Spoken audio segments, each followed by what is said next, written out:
मित्रो, देवगिरीवरील हे गणेश मंदिर आहे. हिंदूंचे राजे यादव त्यांचा हा अभेद्य किल्ला. साहजिकच आहे, हिंदू राजे असल्यामुळे गणेशजीचं मंदिर असणं हे क्रमप्राप्त आहे. आणि आपण अंधेरी मार्गातून वर आल्यानंतर इथे गणेश मंदिराकडे आपण येतो. आतमध्ये गणपती महाराज आहेत.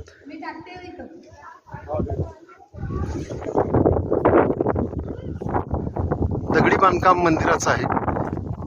वर लोखंडी कड्या इथे दिल्या आहेत आणि सज्जे जे आहेत हे पुन्हा दगडातूनच बाहेर काढल्याचे आपल्याला दिसून येतील. मंदिराच्या आतमध्ये अंधार आहे आणि भक्तांची गर्दी असल्यामुळे आपण आतमध्ये जाणं टाळूयात. मंदिराच्या रचनेचे वैशिष्ट्य आपण बघू. अतिशय सुंदर चिरेबंदी असं हे मंदिर आणि पुन्हा आपण जाणार आहोत.